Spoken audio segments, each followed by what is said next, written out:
राधे राधे, हरे कृष्णा। कैसे हो आप सब? आई सब अच्छे होंगे। तो आज है योगिनी एकादशी। आप सबको एकादशी की हार्दिक शुभकामनाएं। तो मैं एकादशी में अपने कानों की सेवा भी करती जाऊंगी, आप सबको कथा सुनाऊंगी। तो आप सब लोग कथा, एकादशी व्रत कथा ध्यान से सुनना, क्योंकि जितना फल हमको व्रत रखने से मिलता है उतना ही फल एकादशी व्रत कथा सुनने या पढ़ने से भी मिलता है। तो कथा सुनने या पढ़ने से पहले, स्टार्ट करने से पहले, मेरा व्रत है तो मैं संकल्प लूंगी। सबसे पहले जिसका भी व्रत है, एकादशी का व्रत रखने से पहले संकल्प लिया जाता है। उसके लिए हाथों में कुछ दक्षिणा और पुष्प लेके आप संकल्प लें और बोले, अपना नाम ले, अपने गोत्र का नाम ले और कानू से बोले कि ये व्रत आपको समर्पित है। और कानू जितनी भी गलती हुई हो माफ कर देना। मैं तो ऐसे ही बोलती हूँ क्योंकि गलती हो ही जाती है। तो चलिए कथा स्टार्ट करते हैं। आप सब लोग ध्यान से सुनना। और कथा सुनने सुनते या पढ़ते टाइम भी हाथों में भी कुछ होना चाहिए, हाथ खाली नहीं होने चाहिए। तो चलिए स्टार्ट करते हैं योगिनी एकादशी व्रत कथा। हिंदू धर्म में एकादशी व्रत का विशेष धार्मिक महत्व माना जाता है। साल भर में 24 एकादशी आती हैं, जबकि मलमास होने पर इनकी संख्या 26 हो जाती है। आषाढ़ कृष्ण पक्ष की योगिनी एकादशी का व्रत रखने से पापों से मुक्ति, सुख, समृद्धि और मोक्ष की प्राप्त होने की मान्यता है। पौराणिक कथा के अनुसार एक बार धर्मराज युधिष्ठिर ने भगवान श्री कृष्ण से कहा, हे त्रिलोकीनाथ, मैंने ज्येष्ठ माह के शुक्ल पक्ष की निर्जला एकादशी की कथा सुनी। अब आप कृपा करके आषाढ़ माह के कृष्ण पक्ष की एकादशी की कथा सुनाइए। इस एकादशी का नाम तथा महात्म्य क्या है? श्री कृष्ण ने कहा कि हे पांडुपुत्र, आषाढ़ माह के कृष्ण पक्ष की एकादशी का नाम योगिनी एकादशी है।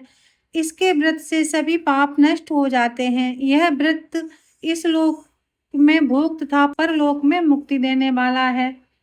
हे धर्मराज, यह एकादशी तीनों लोकों में प्रसिद्ध है। इसके व्रत से सभी पाप नष्ट हो जाते हैं। तुम्हें मैं पुराण में कही गई कथा सुनाता हूँ, ध्यान पूर्वक श्रवण करो।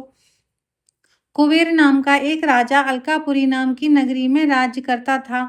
वह शिव भक्त था। उनका हेममाली नामक एक यक्ष सेवक था जो पूजा के लिए फूल लाया करता था। हेममाली की विशालाक्षी नाम की अति सुंदर स्त्री थी। एक दिन वह मानसरोवर से पुष्प लेकर आया, किंतु कामासक्त होने के कारण पुष्पों को रखकर अपनी स्त्री के साथ रमण करने लगा। इस भोग विलास से दोपहर हो गई। हेममाली की राह देखते देखते जब राजा कुबेर को दोपहर हो गई, तो उसने क्रोधपूर्वक अपने सेवकों को आज्ञा दी कि तुम लोग जाकर पता लगाओ कि हेममाली अभी तक पुष्प लेकर क्यों नहीं आया। जब सेवकों ने उसका पता लगा लिया तो राजा के पास जाकर बताया, हे राजन, वह हेममाली अपनी स्त्री के साथ रमण कर रहा है। इस बात को सुन राजा कुबेर ने हेममाली को बुलाने की आज्ञा दी। डर से कांपता हुआ हेममाली राजा के सामने उपस्थित हुआ। उसे देखकर कुबेर को अत्यंत क्रोध आया और उसके होठ फड़फड़ाने लगे। राजा ने कहा, अरे अधम, तूने मेरे परम पूजनीय देवी के भी देव भगवान शिव जी का अपमान किया है। मैं तुझे श्राप देता हूँ कि तू स्त्री के वियोग में तड़पे और मृत लोक में जाकर कौड़ी का जीवन व्यतीत करे। कुबेर के श्राप से वह तत्क्षण स्वर्ग से पृथ्वी पर आ गिरा और कौड़ी हो गया। उसकी स्त्री भी उससे बिछड़ गई। मृतलोक में आकर उसने अनेक भयंकर कष्ट भोगे, किंतु शिव की कृपा से उसकी बुद्धि मलिन न हुई और उसे पूर्व जन्म की भी सुध रही। अनेक कष्टों को भोगता हुआ तथा अपने पूर्व जन्मों के कुकर्मों को याद करता हुआ वह हिमालय पर्वत की तरफ चल पड़ा। चलते चलते वह मार्केंड ऋषि के आश्रम में जा पहुंचा। वह ऋषि अत्यंत बुद्ध तपस्वी थे। वह दूसरे ब्रह्मा के समान प्रतीत हो रहे थे और उनका वह आश्रम ब्रह्मा की सभा के समान शोभा दे रहा था। ऋषि को देखकर हेममाली वहां खड़ा हो गया, उन्हें प्रणाम करके उनके चरणों में गिर पड़ा।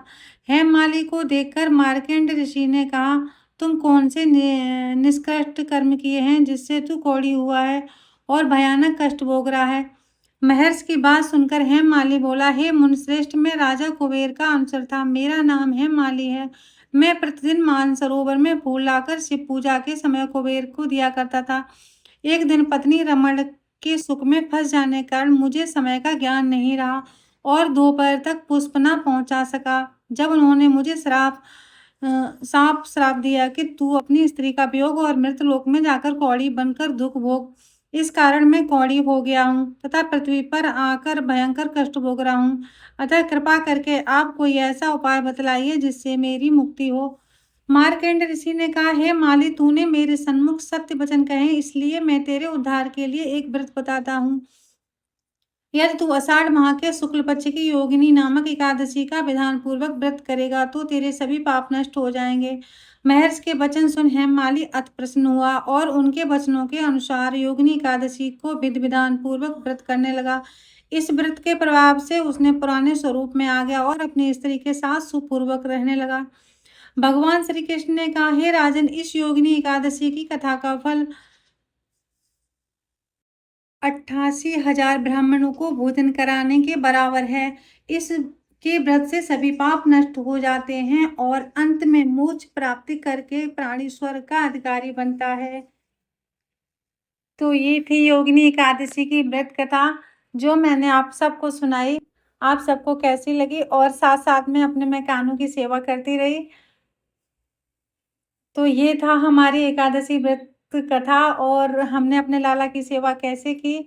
आप सबको वीडियो अच्छी लगी हो तो प्लीज़ वीडियो को लाइक, शेयर एंड कमेंट ज़रूर कीजिए और अगर चैनल पर नए आए हो तो प्लीज़ चैनल को सब्सक्राइब कीजिए। राधे राधे, हरे कृष्णा, हरि बोल।